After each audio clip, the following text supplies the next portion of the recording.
उसने पूछा, क्या तुमको नींद नहीं आती? जवाब आया, एक बार सब घर पहुंच जाएं फिर आराम से सोएंगे। सवाल पूछने वाला कौन था, इससे ज्यादा जरूरी है ये जानना कि सवाल पूछा किससे गया था। ये सवाल सोनू सूद से पूछा गया था, वही सोनू सूद जो खुद कभी मुंबई की लोकल में धक्के खाने वाली भीड़ का हिस्सा थे, मगर आज दर दर की ठोकरें खाने वाले मजदूरों के लिए उम्मीद बनकर उभरे हैं। सोनू सूद जैसे अनेकों किरदार हैं जो अपना अतीत नहीं भूले और आज लोगों का भविष्य संवार रहे हैं। हाई अलर्ट में आज देखिए उस इंसान की कहानी जिसकी इंसानियत की मिसाल आने वाले कई सालों तक याद रखेगा भारत।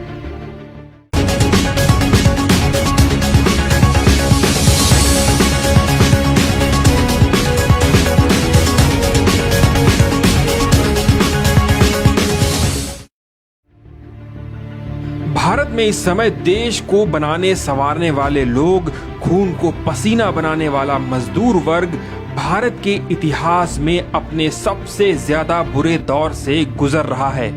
नौकरी जा चुकी है, रोजगार छिन चुका है, शहरों ने ठुकरा दिया है, सरकारों ने मुंह फेर लिया है। ऐसे में देश के सभी बड़े शहरों में काम करने वाले मजदूर सिर्फ अपने घर लौटना चाहते हैं। आजाद भारत में पहली बार देखा जा रहा है अपने ही घर जाने के लिए इतना संघर्ष करना पड़ रहा हो। मदद के नाम पर मजदूरों से किया गया सरकारी वादा लापरवाही के लिफाफे में मिला है। घर जाने के लिए ट्रेन चली तो रास्ता भटक गई। जिसके पास 2 वक्त का खाना खाने के पैसे नहीं थे उनसे किराया वसूला गया।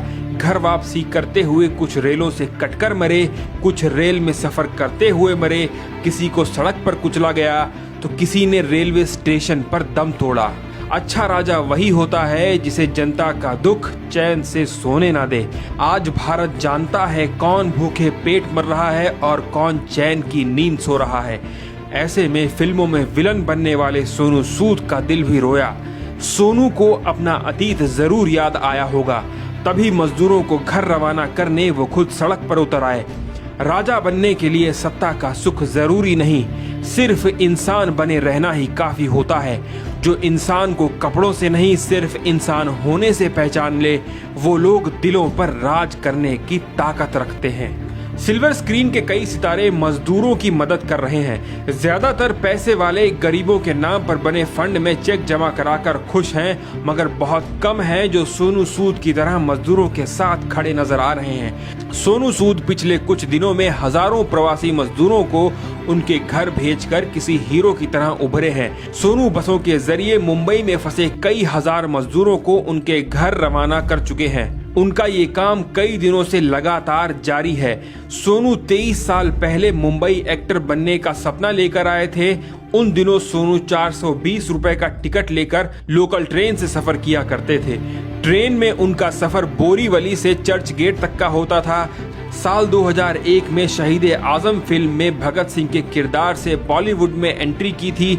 सोनू सूद ने कई फिल्मों में नेगेटिव रोल निभाया है, लेकिन फिल्मों के इस विलन ने कोरोना काल में नेक काम कर लोगों का दिल जीत लिया है।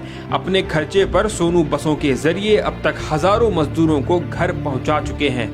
जिन तक बस पहुंचना मुश्किल थी उन तक सोनू ने हवाई जहाज पहुंचा दिया।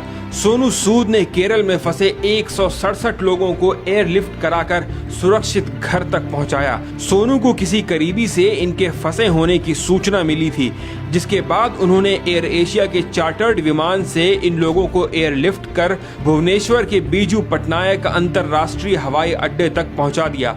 इन लोगों में 147 महिलाएं और 20 पुरुष शामिल थे। ये सभी केरल राज्य में सिलाई का काम करते थे। 20 लाख करोड़ की मदद का ऐलान प्रधानमंत्री नरेंद्र मोदी ने किसके लिए किया था, ये भारत समझ नहीं पा रहा है।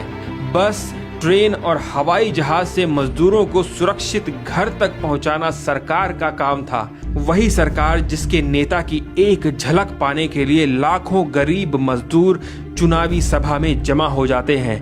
आज वो सारे नेता कहां गायब हैं जिनको भारत वोट देकर चुनता है। अच्छे दिन का तो पता नहीं, मगर बुरे दिनों में इंसानियत ही काम आती है। सोनू सूद को मसीहा मत कहिए, इंसान ही कहिए, क्योंकि लोगों का दुख दर्द समझना इंसानियत की पहली शर्त है। सोनू सूद की तरह और भी लोग मजदूरों की मदद के लिए निकलें, इसलिए सोनू की इस कहानी को ज्यादा से ज्यादा लोगों तक पहुंचाएं। इस वीडियो को शेयर करें।